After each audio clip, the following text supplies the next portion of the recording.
Vous le dire, quand vous battez campagne parce sur une ligne politique. C'est une ligne politique, mais une fois que vous êtes élu, vous devenez un député national, ça veut dire quoi? Et alors? Que vous servez d'abord l'intérêt général. Mais l'intérêt général, j'en ai une définition. Lorsque le Parlement bloque un projet il ne bloque pas, il vote contre. Non, il vote contre, mais il le bloque. Simplement parce que là, c'est le principe de la démocratie. Politique, simplement.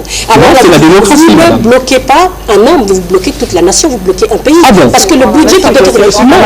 Le budget qui va être voté, c'est pour permettre à tous les dispositifs de l'État de fonctionner. Ça veut dire quand vous bloquez ce qui concerne le travail, l'emploi, celui qui doit avoir l'emploi, vous bloquez la santé, vous bloquez l'éducation. Bref, sur cette question, j'ai le sentiment que nous tournons autour du pot. Non. Et la gêne... C'est ça l'alternance, c'est la capacité de gouverner quand même.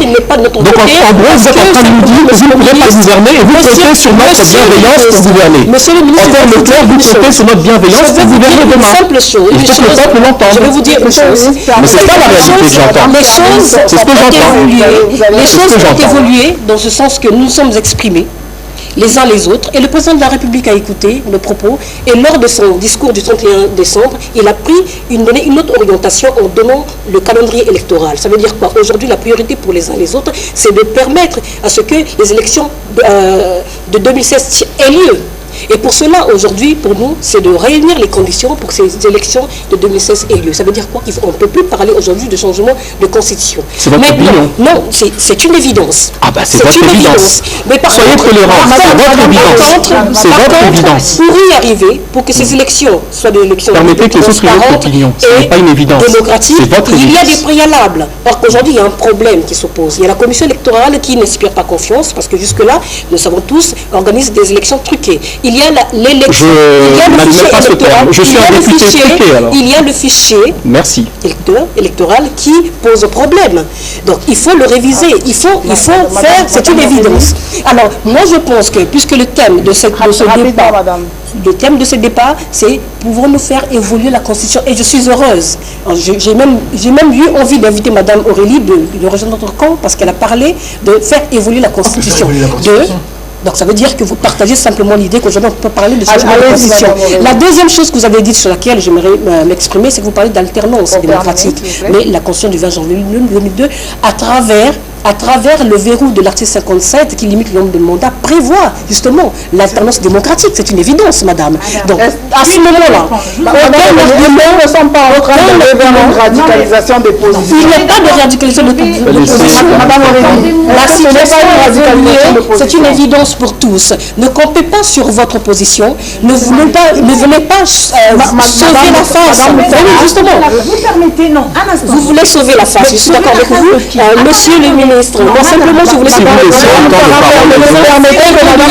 parce que les électeurs qui nous suivent, les Congolais, le peuple qui nous suit aujourd'hui, c'est très bien qu'aujourd'hui l'heure est cruciale. Qu'il y a aujourd'hui ce débat qui a été jeté sur la scène politique a éveillé certaines peurs et une incertitude. Mais nous devons les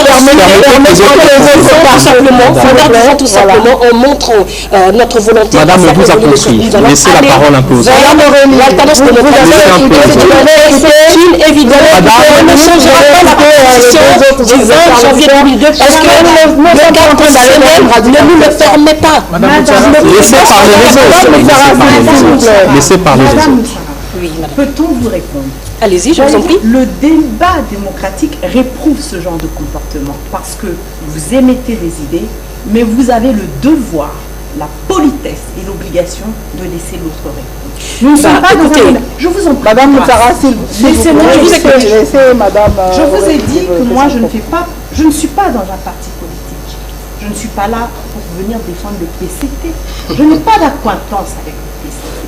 En revanche, parce que j'ai le souci de l'intérêt général et que la République du Congo évolue, j'estime qu'il est nécessaire que ce texte fondamental évolue. Et je vais même plus loin. Je suis d'avis même qu'on change de République. Vous avez fait la démonstration, chère madame, de votre incapacité à pouvoir arriver aux affaires. Vous êtes devenu autiste. Vous n'avez aucun argumentaire et vous nous dites qu'on ne peut pas et vous voulez imposer votre point de vue. Mais au nom de quoi, chère madame? Nous avons le devoir. Non. Oh non, non, non. Cette constitution pose problème. La Constitution de 2002, on l'a soulevée depuis déjà 20 minutes que nous débattons, ne permet pas un certain nombre de choses, notamment l'exercice libre d'une véritable démocratie. Et une véritable alternance. Elle ne permet pas que des gens comme vous, avec votre intelligence, vous puissiez arriver aussi aux affaires. On va parler sans tabou. Un instant, je Monsieur le ministre. Non, madame, vous allez parler normalement. Est-ce qu'on n'est pas dans les positions politiques, chacun défend? Ils sont dans une position politique, je suis dans une position d'analyse. C'est pas du tout la même chose. Moi, je ne représente pas le PCT ici. Je n'ai pas ma carte au PCT. Je crois que c'est monsieur... Je voudrais faire évoluer le débat. Non, madame, vous avez beaucoup parlé. Non, vous avez beaucoup En tant qu'analyste, n'avez-vous pas le sentiment que nous sommes en train d'aller vers une radicalisation de position? Oui, en tant qu'analyste, nous allons vers une radicalisation des deux camps parce que, comme je l'avais dit dans un plateau précédent, l'opposition fait du tout sauf sa soupe. C'est ça la réalité, ils ne veulent pas le dire, moi je vais le dire. Ils font du tout sauf sa soupe. Mais aujourd'hui, la majorité fait. La majorité veut conserver le pouvoir. Non, que ce soit avec Sassou ou avec quelqu'un d'autre, non. C'est clair. Vous savez, c'est le principe. Vous m'éjugez. C'est une question, madame. Oui. Vous avez parlé de l'opposition, mais vous n'avez pas parlé de la majorité. En tant qu'analyste, nous voulons avoir votre avis. Je pense que le président de la République est un homme excessivement intelligent. C'est un vieux renard. Il connaît parfaitement les institutions internationales. Il a une pratique de l'exercice du pouvoir. Il est nécessaire, comme je l'ai dit, de faire avec lui pour pouvoir accompagner le pays. Il peut y aller comme il ne peut pas y aller. D'accord? Ce n'est pas une obligation qu'il serait présent. Il peut choisir un dauphin, comme on le fait aux États-Unis. J'ai couvert la campagne. Est-ce que cette radicalisation d'opposition peut nous amener vers une issue favorable? Alors, cette radicalisation, celle-ci, c'est une radicalisation, elle ne va pas nous emmener vers une issue favorable, parce que chacun restera dans son point de vue, ne voudra pas faire avancer les choses. D'où la nécessité qu'il y ait une concertation pour que tout le monde s'asseye enfin dans ce pays et on puisse discuter, débattre, poser les problèmes. Il ne s'agit pas que ça soit ici, je le redis haut et fort. Il s'agit de la place du Congo dans le monde qui est en train d'évoluer de manière exponentielle. Bon, parce que je vois que M. Mafiba brûle de prendre la parole, et je crois qu'il a parlé le moins ici, on va lui donner. Moi, je veux juste préciser ceci. On vient d'avoir une démonstration tout à l'heure de la naïveté de la démarche qui est celle de nos contradicteurs. Ils sont en train de dire, nous sommes dans le monde politique, ce n'est pas celui des anges. Ce ne sont pas des propos... Non, ce sont des propos naïfs, dans le sens où, non, c'est pas dur, c'est la réalité, parce qu'on a touché du doigt un problème. Il parle de l'alternance. L'alternance, c'est la possibilité, comme on l'a dit, que deux équipes se succèdent. Quand en France, l'UMP a été remplacé par le PS n'a pas dit à l'UMP, s'il vous plaît, votez le budget pour nous parce que vous êtes des Français. L'UMP a répondu, nous voterons le budget s'il correspond aux marqueurs qui font que nous soyons, nous, un parti libéral. Et l'UMP n'a pas voté le budget. Vous ne pouvez pas dire que l'alternance que vous prenez, c'est de supplier les 91 députés du PCT qui deviendront l'opposition de voter pour le budget de votre président. À ce moment-là, c'est plus la démocratie. Ça, c'est le premier point. Deuxième point, vous avez dit radicalisation de l'opposition. Non, déposition, pardon, excusez-moi. Mais oui, le seul marqueur démocratique qui existe quand on a deux positions qui manifestement sont inconciliables. Madame Ngaga vient de le dire. Le fond du problème, c'est qu'on a des gens qui, dans leur démarche non dite, c'est le départ exclusif du président. Parce qu'ils acceptent toutes les réformes après le départ du président. Mais avant, il faut toucher à rien. Ça, c'est le premier point. Le deuxième point, ne nous reprochez pas de vouloir garder le pouvoir, puisque c'est le principe de la démocratie. Vous voulez le gagner, nous voulons le conserver. Non, pas à tout prix. Je dis simplement, c'est la règle du jeu démocratique. Non, c'est la règle du jeu démocratique. Donc, quand on est face à une position qui est inconciliable, après que nous ayons constaté, qu'il y a débat, ce que le président voulait, et nous le faisons encore aujourd'hui de manière démocratique, et deuxièmement, puisqu'il n'y a pas comme en Europe des instituts de sondage qui permettent de déterminer l'opinion. Non, nous disons que le seul moyen, non, Madame Massamba, le seul moyen c'est d'interroger le peuple. Il n'y a pas plus démocratique que d'interroger le peuple. Et je l'ai dit tout à l'heure. Tout à l'heure, je parlais de nos contradicteurs qui avançaient masqués et ça se voit de plus en plus.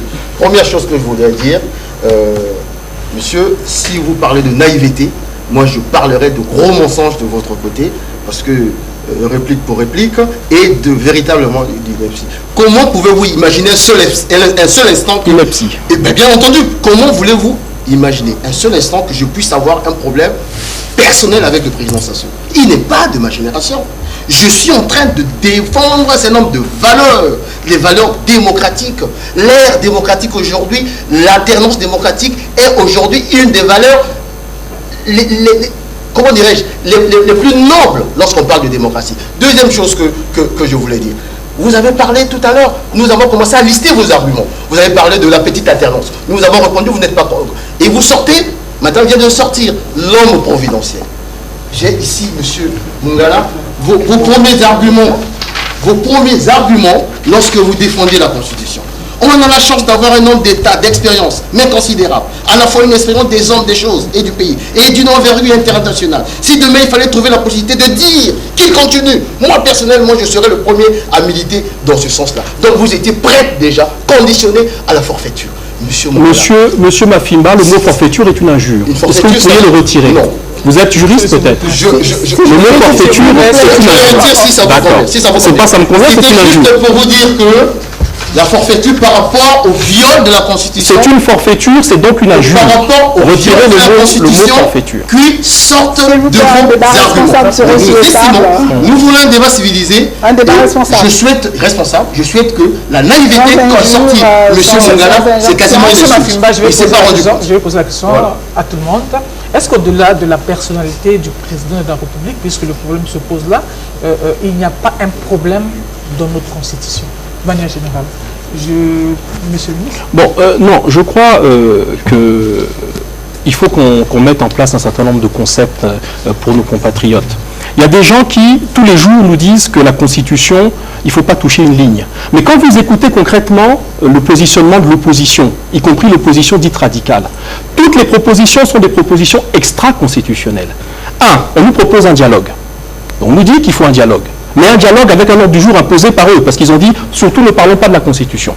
Dans la Constitution, il n'y a pas référence constitutionnelle au dialogue. C'est une volonté du président de la République, depuis Evo, Dolizy, de convoquer des dialogues pour apaiser le climat politique. Et probablement, nous irons encore vers un dialogue. On nous dit, Madame Moutsara l'a répété, la commune, on ne veut pas, on n'a pas confiance. J'ai même entendu un des tenants du front, le fameux front qui a fait une conférence de presse il y a quelques jours, dire on va changer la loi électorale, mais ça ne passera pas au Parlement. Depuis quand y a-t-il une autre instance que le Parlement pour adopter la loi électorale, même prise de manière consensuelle dans un dialogue? Donc, le Parlement n'existe pas. 3, on nous dit, la Constitution est mauvaise, mais il faut qu'on la garde. Sous-entendu, ça doit partir, après on peut discuter. 4 plutôt. Je viens de démontrer tout à l'heure qu'en réalité, ce que nos amis proposent comme schéma, c'est-à-dire l'absence de changement, ne leur permettra pas d'être prêts institutionnellement pour gouverner le pays, ils n'ont pas de députés. Et ce que nous proposons, nous, le changement, c'est que nous anticipons sur une crise. Que ce soit un opposant qui soit élu, M. Mafimba, ou que ce soit un partisan de la majorité présidentielle, l'évolution constitutionnelle sera une évolution vers l'approfondissement de la démocratie, parce qu'enfin, nous aurons un Parlement responsable, un chef du gouvernement, Premier ministre, et des ministres tenus à une règle qui s'appelle le résultat, c'est-à-dire la capacité d'être sanctionné par les élus du peuple. Deuxième ou dernier élément, je suis désolé d'être très long, moi je considère que contrairement à ce que vous pensez, le 12 août 2016, si quelqu'un d'autre que quelqu'un de la majorité était élu dans le cadre constitutionnel actuel, nous n'irions pas vers l'alternance, nous irions vers la crise. Et nous anticipons sur cela. Vous, depuis tout à l'heure, vous ramenez les choses au président Sassou. Personne ne vous a dit que vous aviez un problème avec le président Sassou, c'est vous qui l'abordez. Nous avons dit, c'est un problème politique qui est objectif. Et pour conclure, Madame Moutsara, quand j'ai parlé de naïveté, si le terme vous a choqué, j'en suis désolé. Je dis simplement ceci, Madame, c'est que vous ne pouvez pas demander à ceux qui deviennent une opposition dans une démocratie responsable de vous les supplier de voter pour votre budget qu'ils auront combattu pendant la campagne. C'est en cela que j'ai parlé de naïveté. Donc, l'alternance, c'est la capacité de gouverner, immédiatement. Et vous ne le pouvez pas en cas d'élection d'un président sans majorité au Parlement. Madame, je repose la même question. Est-ce qu'au-delà du président de la République, le problème de la Constitution n'est pas un problème réel? Écoutez, pour répondre à cette question, moi simplement, je retiens 2 propos qui ont été tenus. Si le souci, monsieur le ministre vient de le dire, qu'il souhaite conserver le pouvoir, vous n'avez pas besoin de changer de constitution pour cela. Mettez tout le monde en confiance. Ce que nous proposons aujourd'hui, c'est que l'on puisse garantir des conditions qui vont Vous ne répondez pas à ma question. Non, je vais répondre à votre question. Je vais répondre à votre question. La constitution du 20 janvier 2002, et comme toutes les autres constitutions du monde, il n'y a pas de constitution parfaite nulle part dans le monde. D'accord ? Et si l'on veut faire évoluer les choses comme l'on dit, on peut l'adapter, on peut la modifier. Et la constitution du 20 janvier 2002 prévoit des mécanismes de son adaptation. Tous les arguments qui viennent d'être avancés et qui sont avancés depuis le début de ce débat par la majorité présidentielle ne justifient aucunement le changement de la constitution du 20 janvier 2002. Voilà pourquoi nous parlons d'évolution. Madame a parlé d'évolution de ce texte. Il faut simplement l'adapter.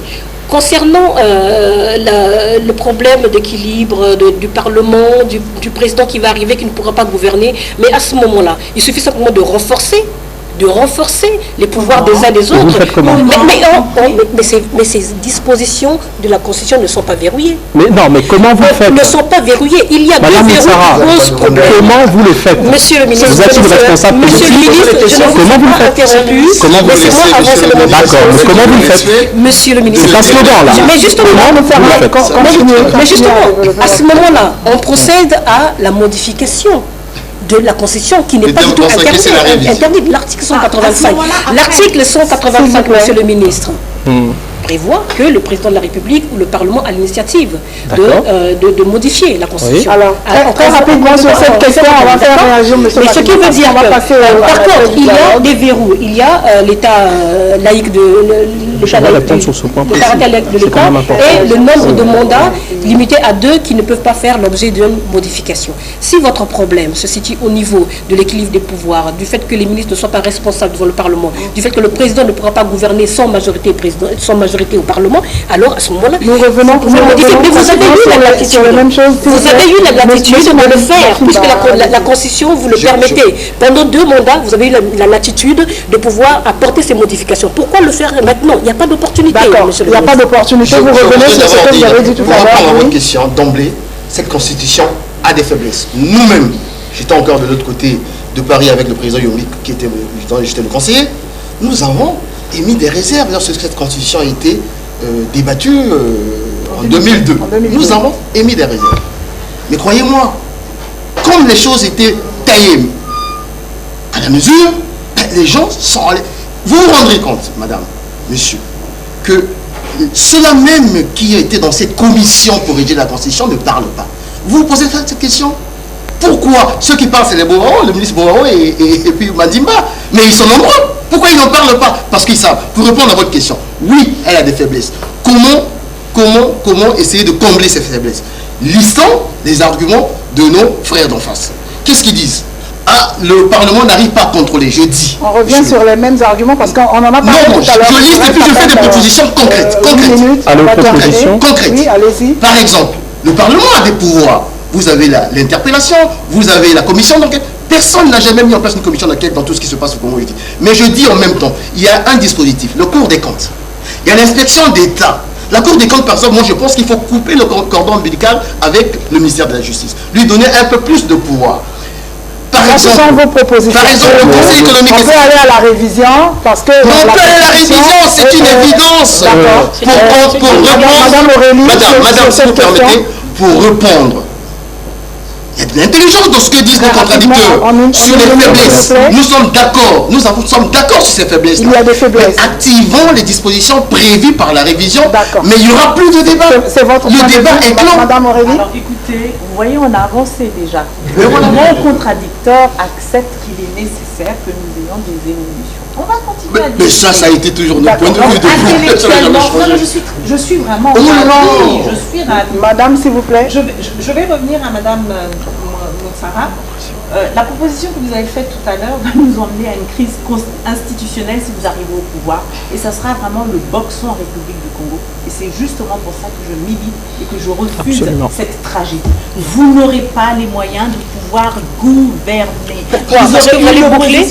Est-ce que vous allez bloquer? S'il vous plaît, est-ce que vous pouvez laisser Madame Aurélie débattons. L'occasion d'évoluer dans son propos. Allez-y, madame. Je ne suis pas débattante. Argumentez. Je reviens à la proposition de notre Le blocage, donnez un contenu. Ne répondez pas à madame Sarah, répondez à la question posée. Est-ce que vous pensez qu'au-delà de la personne du président de la République, cette constitution a des faiblesses? Moi, j'ai toujours dit que cette constitution-là avait des faiblesses. Elle répondait aux besoins d'une époque. Voilà. C'était la réponse attendue. Juste un titre pour dire, juste en une seule phrase. Elle a des faiblesses parce que les hommes qui ont eu pour devoir de conduire les destinées de la nation ont été des hommes qui n'ont pas, alors qui n'étaient pas à la hauteur. C'est un problème. Bon, on n'a pas besoin de changer. On n'a pas besoin pour donner l'électricité aux Congolais.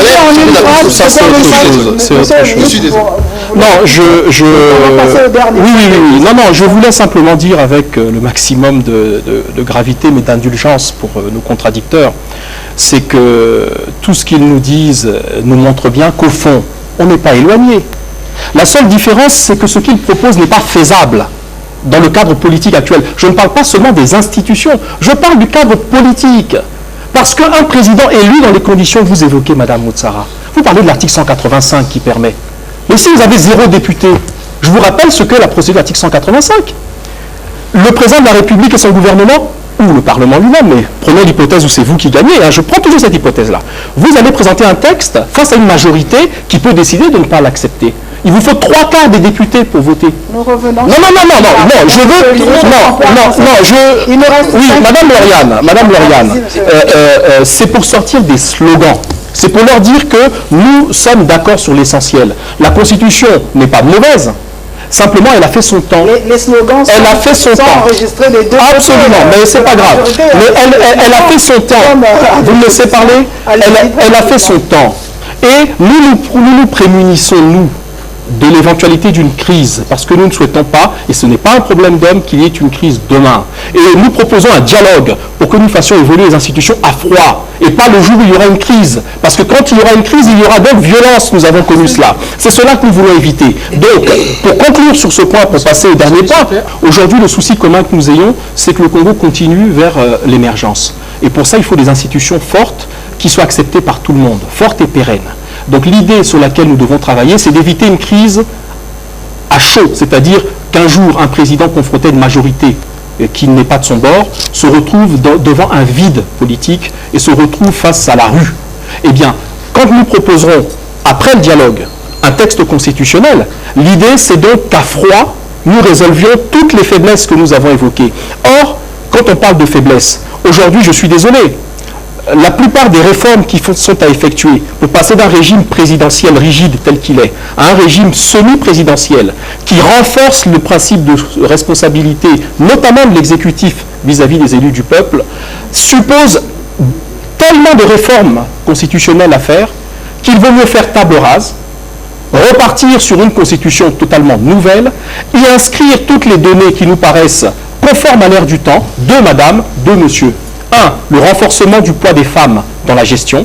Il faut que, constitutionnellement parlant, ce soit renforcé. Et la présence des jeunes, ainsi que le renforcement d'une véritable décentralisation qui ne fera plus de la municipalisation un acte discrétionnaire, mais un acte administratif et réglementaire pérenne. Voilà des exemples concrets. Avant de passer au dernier point de cette émission, cette démarche proposée par le pouvoir, par le PCT, est qualifiée par certains observateurs comme étant une réparation aux dommages causés. Parce que c'est la Constitution, c'est cette Constitution qui a été proposée par le pouvoir en place et c'est celle-là que vous voulez changer. Est-ce que c'est réellement une réparation aux dommages? Et puis, est-ce que vous êtes en train de vous répondre? Au-delà de tout ça, monsieur le ministre, est-ce que toutes les propositions que vous faites, on ne peut pas juste parler d'amendement de la Constitution? Sur vos questions, je dirais ceci. Je le répète. Quand on a plus de choses à changer qu'à conserver, autant mieux tout changer. C'est un principe d'abord de logique juridique et de logique intellectuelle. Une réparation? Non. Deuxièmement, une constitution n'est jamais mauvaise, comme je l'ai dit. La constitution du 20 janvier 2002 avait un objet. C'était rétablir l'autorité de l'État et donner aux tenants de l'exécutif du temps et de la stabilité. Cet office a été accompli et aujourd'hui, nous devons passer à une autre étape qui est de favoriser deux choses. La possibilité de renforcer l'esprit de responsabilité des tenants de l'exécutif, qui, dans le cadre constitutionnel actuel, ne sont responsables que devant le président de la République. Il faut donc que les élus du peuple, demain, puissent sanctionner, y compris les commissions d'enquête qu'a évoqué M. Mafimba. Deuxième élément, c'est d'aller vers une modernisation de la classe politique. Et pour ça, il faut qu'elle soit rajeunie et féminisée. Et tous ces éléments-là font que la Constitution, qui a rempli son office, doit être remplacée par une autre. Aucun texte n'est immuable. Et nous n'allons pas modifier, Madame Lauriane, la Constitution dans une salle avec la classe politique. Là, nous allons vers un dialogue. C'est pour fixer des bases juridiques et intellectuelles. Et c'est le peuple qui va être appelé à trancher et à dire oui, nous voulons le changement ou non. Il n'y a pas plus démocratique que ça. Allons-y au dialogue. Il y a le dialogue qui se profile, tout le monde parle du dialogue. La majorité propose le dialogue avec la réforme institutionnelle et la gouvernance électorale. Et les partis de l'opposition ne veulent que de la gouvernance électorale. On fait quoi alors? Madame Ouattara. Sur cette question encore, il faut aller à l'essentiel. Oui. Le dialogue aujourd'hui n'a de sens que s'il permet de réunir les conditions pour l'élection de 2016. Encore une fois, ce que M. le ministre vient de dire tout à l'heure, tous les arguments ne justifient pas le changement de constitution. Nous voulons aujourd'hui vous dire tout simplement que nous devons réunir ensemble, à travers le dialogue, s'il faut l'avoir, peu importe la manière dont on peut l'appeler, dialogue, concertation, mais la priorité pour vous et nous, c'est qu'en 2016, ces élections aient lieu, comme a dit le président de la République, que ce calendrier soit respecté. Et pour cela, il faut mettre tout le monde en confiance. Il y a la commission électorale, il y a le fichier électoral, et ensuite, si derrière cela, malgré cela, vous insistez, vous voulez à tout prix changer de constitution, il y a un agenda caché, mais sachez que nous ne vous laisserons pas faire. Parce que là, vous voulez faire un passage en force. Nous sortons du cadre constitutionnel. Nous voulons simplement il faut être ferme, cette question. La question est juridique. Il n'y a pas d'opportunité juridique pour changer de constitution. La question est politique. Il n'y a pas d'opportunité politique. Il n'y a pas d'opportunité politique pour changer de constitution. Si vous insistez, convoquez le référendum, changez de constitution. Et vous verrez. Mais allez-y. Donc vous êtes en train de nous parler de violence et de menace. Non, c'est pas une menace. Monsieur le ministre, c'est pas une menace, c'est une menace. Je ne parle pas vis-à-vis de moi. Je ne parle pas vis-à-vis de moi. Je parle vis-à-vis du peuple. Je ne parle pas vis-à-vis de moi. C'est une promesse que nous vous faisons, que nous ne vous laisserons pas faire. D'accord. Parce que la loi, par les moyens légaux, j'espère. Bien sûr. Ah, d'accord. Par les moyens légaux. La loi pour tous. Par les moyens légaux. La loi fondamentale doit être respectée par tous. Nous devons sortir de l'instabilité constitutionnelle dans laquelle nous sommes. Mais nous voulons que tout le monde se plie là-dessus. On va finir. Et ensuite, l'opposition s'organise. Il y a le FROCAD, il y a le mouvement citoyen. Nous réunissons les conditions de telle sorte que si vous forcez, si vous convoquez le référendum, si vous changez de constitution, eh bien vous rencontrerez l'opposition, le peuple, à ce moment vous verrez... Donc vous avez caporalisé le peuple. Mais non, d'avance vous savez que le peuple sera avec vous. Non, parce que vous n'allez jamais aux élections. Vous dites que c'est le peuple. Vous avez le peuple avec vous. Vous dites que le peuple vous a demandé de changer la constitution. Non, je n'ai pas dit ça. Est-ce que j'ai dit ça à l'instant? Non, je vous dis. Jusque-là, c'est l'argument qui était tenu. Madame, ne m'assumez pas autre chose que laissez la parole aux autres. Laissez la parole aux autres. Non, nous sommes face à la question. C'est votre droit. Laissez la parole à tout le monde. Parce que rien ne le justifie. Allez-y. Je comprends l'émotion de Mme Ouattara. Vous savez, c'est pas une question d'émotion. Ça dépend. Comment dirais-je? C'est l'avenir de ce pays. Je parlais tout à l'heure d'un psychodrame. Nous sommes en train de créer, nous qui sommes dans le privé, moi je suis dans le privé, dans l'éthique, sous la tutelle du ministre. On se rend compte aujourd'hui que même les partenaires qui veulent venir en joint venture hésitent. Nous devons ramener le débat à des proportions, je vais dire, beaucoup plus civiles. Est-ce qu'il ne faut pas dialoguer, justement? Il faut dialoguer. Nous en tant que RDD, nous avons dès le départ, c'est une tradition pour nous. Hein. C'est une tradition pour nous, le dialogue, c'est une tradition pour nous. 2009, c'est grâce au RDD que ce dialogue, la concertation a été sauvée. C'est la prise de position du président Yombi. Mais nous ne voulons pas d'un dialogue où nous allons mélanger les serviettes et les torchons. Alors, il n'est pas question. Pour la simple raison que nous pensons que ce débat sur la Constitution n'a pas lieu d'être dans une espèce de dialogue. Pour le dialogue, mais nous sommes pour le dialogue, pour la gouvernance électorale. Pour les raisons que nous avons avancées, ce problème de la Constitution, nous pouvons les régler activant les dispositions prévues par la révision constitutionnelle. Madame, En dernière chose, à dire à monsieur le ministre que, détrompez-vous, la fameuse majorité, elle a implosé. Donc vous allez vous retrouver dans une configuration en 2016, il n'y aura plus de cette histoire. Non, elle a implosé la majorité. C'est votre opinion. Écoutez,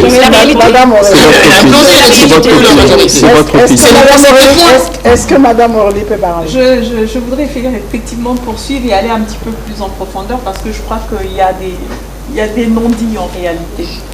Au fond, ils sont pour le changement, mais après, quand le président part, après le départ du président. C'est la réalité, mais ils ne veulent pas le dire. Moi, est-ce que c'est pas leur droit aussi? Ils ont le droit, mais ils ne peuvent pas, comme Madame Outsara le dit, il n'y aura pas de changement de manière catégorique au nom de quoi? Non. Parce que rien ne le justifie. Non, parce que justement, et je vais vous répondre